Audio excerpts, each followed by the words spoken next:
Hello दोस्तों, welcome to sleepy classes. तो आज की फ्यू मिनट सीरीज में हम यहाँ पर एक बहुत इंपॉर्टेंट स्कीम कवर करेंगे जो कि है आपकी प्रधानमंत्री जनधन योजना। तो अब क्यों डिस्कस कर रहे हैं, क्या ये आपकी करंट अफेयर्स में किसी तरीके से आई है? तो बिल्कुल आई है कि रिसेंटली ही सरकार द्वारा आपका एक डेटा रिलीज किया गया है इस पर्टिकुलर स्कीम से रिलेटेड कि जितने भी डिपॉजिट्स उन बैंक अकाउंट्स में हुए जो कि आपके स्कीम के तहत खोले गए थे, तो वो आपका एक माइलस्टोन यहाँ पर क्रॉस कर चुके हैं 1.5 लाख करोड़ रुपीस का, कि इतना डिपॉजिट इन अकाउंट्स में हो चुका है। ठीक है जी। तो अब इसी से रिलेटेड जो भी आपके इंपॉर्टेंट डिटेल्स हैं इस पर्टिकुलर स्कीम से रिलेटेड वो हम यहां पर डिस्कस करेंगे। तो शुरुआत करते हैं कि पहली बात क्या है ये स्कीम। तो प्रधानमंत्री जनधन योजना एक नेशनल मिशन है हमारे देश का। किस पर काम करेगा? फाइनेंशियल इंक्लूजन पर काम करेगा, कि बेसिकली एक इंटीग्रेटेड अप्रोच यहां पर रखी जाएगी ताकि जो हमारा एक कॉम्प्रिहेंसिव फाइनेंशियल इंक्लूजन का जो हमारा सपना है वो यहां पर अचीव किया जा सके, ताकि सभी जो हाउस होल्ड्स हैं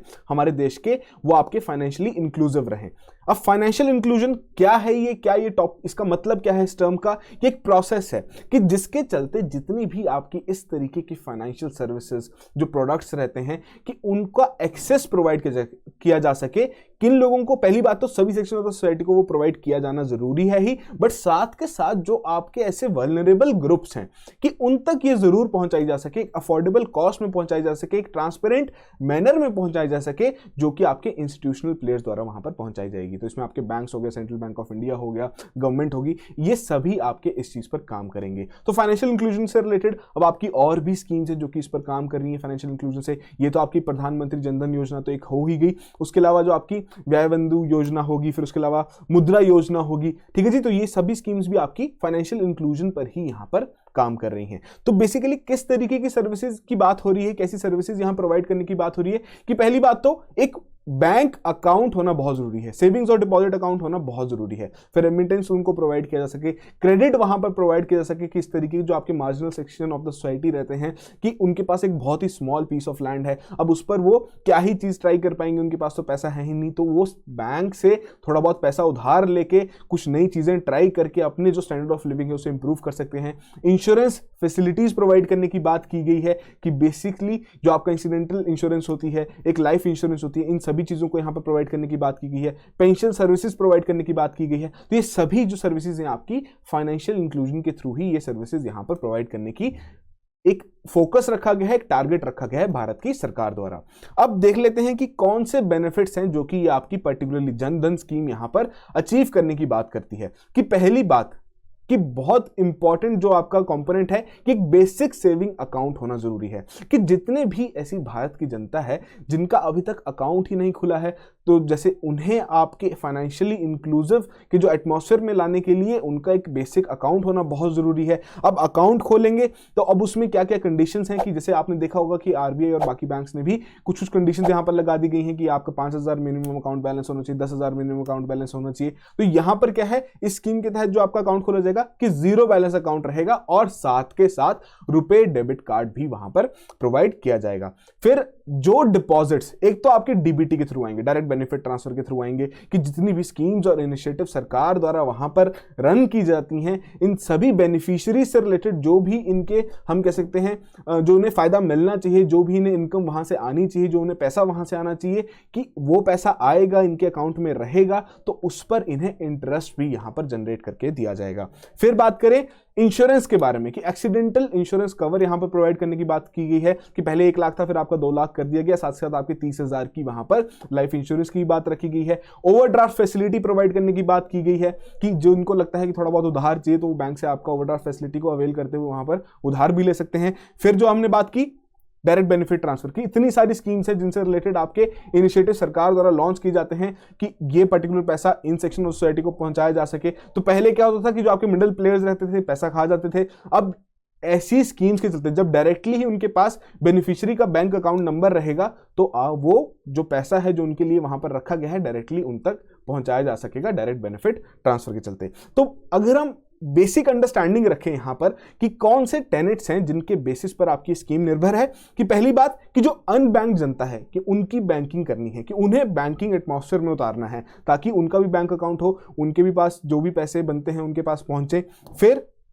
जो अनसिक्योर्ड जनता है ठीक है जी, जिन्हें किसी भी प्रकार का लाइफ इंश्योरेंस नहीं है, किसी प्रकार की एक्सीडेंटल इंश्योरेंस कवर नहीं है, कि उनको सिक्योर करना यहां पर जरूरी है। फिर जो आपकी अनफंडेड है, कि जिन्हें किसी भी तरीके से क्रेडिट वो अवेल नहीं कर सकते, किसी तरीके से बैंक से उधार नहीं ले सकते, कि उन्हें यहां पर फंडिंग प्रोवाइड करनी है ताकि वो अपना स्टैंडर्ड ऑफ लिविंग वहां पर इंप्रूव कर सकें। तो ये बेसिक से टेनेट्स हम कह सकते हैं जिनके आधार पर ये आपकी स्कीम यहां पर डिपेंडेंट है।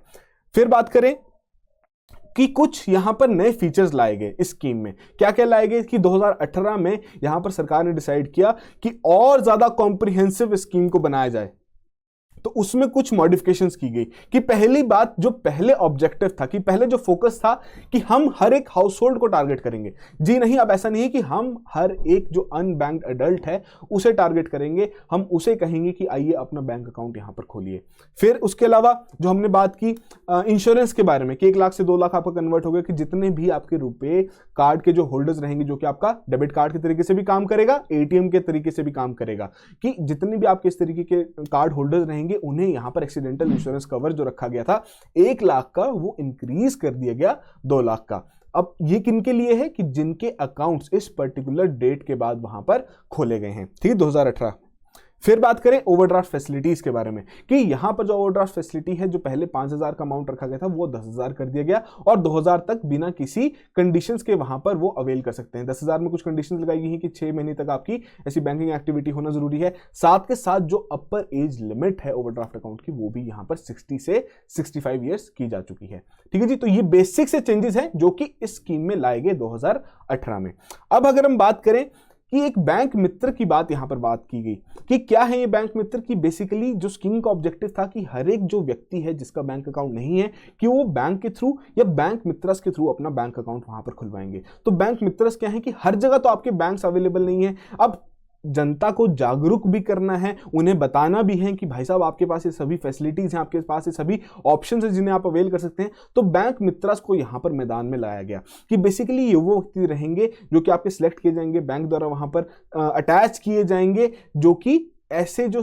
एसएचजीज हैं, ऐसे जो व्यक्ति हैं जिनका आपका बैंक अकाउंट नहीं है, उन्हें वो थोड़ा जागरूक कर सके, उन्हें अलग अलग तरीके की सर्विसेज वहां पर प्रोवाइड कर सके, ताकि उन्हें बैंकिंग सेक्टर में उतारा जा सके, ताकि उनका भी वहां पर खाता खोला जा सके। तो कुछ एलिजिबिलिटी कंडीशंस हैं जो कि आपके बैंकिंग मित्रस के लिए रखी गई है, कि आपके रिटायर्ड बैंक एम्प्लॉइज आपके इस तरीके के फंक्शंस परफॉर्म कर सकते हैं, रिटायर्ड टीचर्स हो गए, गवर्नमेंट एम्प्लॉइज हो गए, एक्स सर्विसमैन हो गए, किराना स्टोर्स हो गए, इस तरीके के जो आपके पब्लिक कॉल ऑफिस के ऑपरेटर्स हैं उनको यहाँ पर कहा जा सकता है। तो इन सभी के लिए कुछ कुछ रेम्यूनरेशन भी रखी गई है हर एक एक्टिविटी के लिए, कि आप सेल्फ डेस्क वहां पर मेंटेन करते हैं, इस तरीके के लोगों को अगर आप बैंक अकाउंट खुलवाते हैं तो अलग अलग रेम्यूनरेशन स्टेटस वहां पर रखा गया है, कि एडिशनल सोर्स ऑफ इनकम भी इनके लिए जनरेट हो जाए, और साथ के साथ जो आपका फाइनेंशियल इंक्लूजन का जो हमारा टारगेट है उसे भी थोड़ा ईजी हो जाएगा अगर ऐसे बैंक मित्र आपके अवेलेबल रहेंगे। अब कुछ इंपॉर्टेंट अचीवमेंट्स है, कुछ इंपॉर्टेंट फैक्ट्स हैं जिन्हें हम देख लेते हैं कि किस तरीके से over the period of time 2015 से 2021 तक आपके जो अकाउंट्स हैं वो यहां पर खोले गए, अपवर्ड ट्रेंड यहां पर देखा गया। वैसे ही आपकी जो ऑपरेटिव इस तरीके के जनधन योजना अकाउंट्स थे उनका भी हम देख सकते हैं अपवर्ड ट्रेंड यहां पर देखा गया। ठीक है जी, फिर आपके जो डिपॉजिट्स थे, तो यहां पर अगस्त 2021 तक आपका 1.4 के मार्क को क्रॉस कर गया था। ठीक है जी, फिर वहीं आपके इस तरीके के डिपॉजिट्स पर अकाउंट, की हर एक अकाउंट में कितना एवरेज डिपॉजिट है, कि 1279 से शुरू हुआ 3398 पर आपका पहुंच चुका है अगस्त 2021 में, कि इतना पैसा हम कह सकते हैं एवरेजली हर एक अकाउंट में वहां पर मौजूद है। फिर वहीं बात करें कि नंबर ऑफ जो आपके रुपए डेबिट कार्ड्स हैं क्या वो कितने इशू किए गए, मतलब सभी जो बेसिक कंपोनेंट्स थे इस पर्टिकुलर स्कीम के सभी में ही अपवर्ड ट्रेंड यहां पर नोटिस किया गया। और जो रीसेंट डेटा है जो कि हमने वेबसाइट से ही निकाला है, कि 12 जनवरी 2022 के हिसाब से कि कितने पब्लिक सेक्टर बैंक्स में आपके एनरोल्ड हैं, कितने बेनिफिशियरीज आपके रीजनल रूरल बैंक्स में हैं, कितने प्राइवेट सेक्टर बैंक्स में हैं, कितना उनका डिपॉजिट है हर एक बैंक का, तो वो चीज भी आपको यहां पर अवेलेबल है। तो इसमें आप स्टेट वाइज भी देख सकते हैं, सभी डिटेल जो इनकी वेबसाइट है वहां पर आप इजीली जाके अवेल कर सकते हैं। आपको किसी तरीके से क्वेश्चन पूछा जाए तो आप वहां पर इजीली आंसर कर सकें। ठीक है जी, तो ये है 1.5 का मार्क जो रिसेंटली ही इस पर्टिकुलर स्कीम ने यहां पर अचीव किया है। अब यहां पर इस स्कीम से ही रिलेटेड एक और कंपोनेंट है,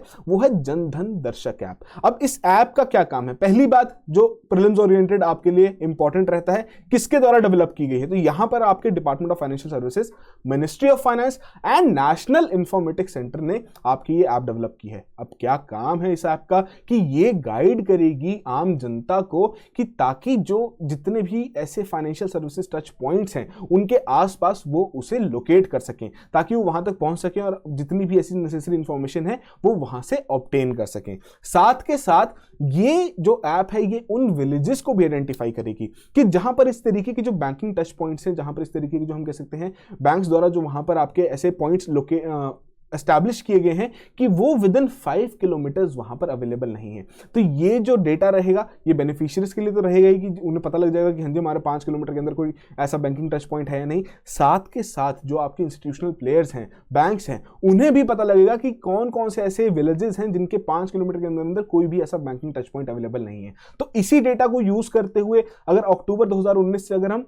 जुलाई 2021 तक देखें कि आपका ये डाउनवर्ड ट्रेंड देखा गया कि नंबर ऑफ विलेजेस आपके कम होते गए जिनमें इस तरीके के 5 किलोमीटर के अंदर बैंकिंग टच पॉइंट्स अवेलेबल नहीं थे। ठीक है जी, तो ये बेसिक सा डेटा है, इसे भी आप अपने मेंस आंसर राइटिंग और प्रीलिम्स में भी अगर आपको क्वेश्चन पूछा जाए तो वहां पर यूज कर सकते हैं। बट मोस्टली अगर दर्शक ऐप से आपको कुछ क्वेश्चन आएगा तो हो सकता है कि आपसे पूछ लिया किसके द्वारा डेवलप किया गया है, क्या इसके ऑब्जेक्टिव्स हैं। ठीक है जी, अब ये जितना भी आप हमने यहाँ पर चीजें कवर की आपकी जनधन योजना स्कीम से रिलेटेड, मेन से रिलेटेड इंपॉर्टेंट है। कैसे कि आपको फाइनेंशियल इंक्लूजन पर डायरेक्टली क्वेश्चन आ जाए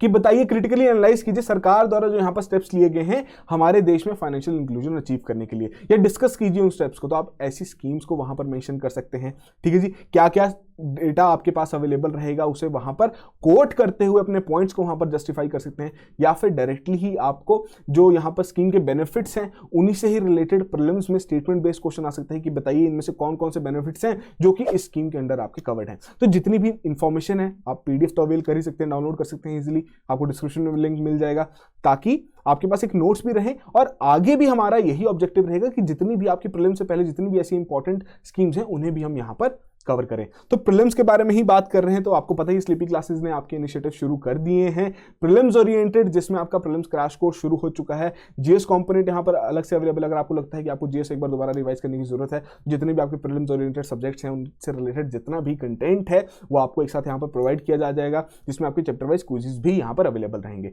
फिर अगर आपको लगता है आप वर्किंग है, पिछले 1 साल में आपने करंट अफेयर्स पर इतना आपका हाथ स्ट्रांग नहीं रहा, आप इतने से कवर नहीं कर पाए, तो एक साथ आपको 1 जनवरी से 2021 ऑनवर्ड जितने भी आपके करंट अफेयर्स रहेंगे वो आपको कंपाइल्ड फॉर्मेट में यहां पर अवेलेबल किए जाएंगे over the course of 12 weeks के पीरियोडिकली आपके लेक्चर्स यहां पर अपडेट किए जाएंगे। ठीक है जी, फिर वहीं बात करें, अलग एक कंपोनेंट तैयार किया गया है कि test series as well as current affairs की। टेस्ट सीरीज आपको पता ही है बहुत इंपॉर्टेंट सेगमेंट रहता है कि बिना टेस्टिंग के तो कोई प्रोडक्ट मार्केट में नहीं निकाला जाता, तो हमें तो बिल्कुल टेस्टिंग करके ही वहां तक पहुंचना है। तो इसमें आपके 28 टेस्ट रखे गए हैं, HLTs हैं जिसमें half length test, full length test है, स्टैटिक आपके टेस्ट हैं, करंट अफेयर ओरिएंटेड आपके टेस्ट यहां से अलग से रखे गए हैं। फिर आती है बात ब्रह्मास्त्र कोर्स की कि सभी चीजें एक साथ आपको यहां पर प्रोवाइड की जा चुकी हैं, जीएस कंपोनेंट भी, करंट अफेयर्स भी और साथ के साथ आपकी टेस्ट सीरीज भी। तो इनसे रिलेटेड जितनी भी डिटेल्स हैं हमारी वेबसाइट पे अवेलेबल हैं, आप जाके चेक कर सकते हैं। यदि आपकी कोई भी क्वेरीज रहें तो आप हमें यहाँ पर कॉल कर सकते हैं, हम आपकी हर एक क्वेरी को रिजॉल्व करने की पूरी कोशिश करेंगे। तो अच्छे से मेहनत कीजिए, प्रीलिम्स आ रहा है, जून की डेट निर्धारित की गई है यूपीएससी द्वारा, और कोविड वेव भी चल रही है, तो खुद को भी सुरक्षित रखिए, अपने आसपास के लोगों को भी सुरक्षित रखिए, थोड़ी जो हम कहते हैं मेंटल अवेयरनेस भी रखिए कि आपको ज़्यादा डिप्रेस नहीं होना है कि बाहर नहीं निकल पा रहे हैं। अच्छा मौका मिला है, घर बैठिए, आराम से तैयारी कीजिए। ठीक है जी, so that will be all the very best and have a good day.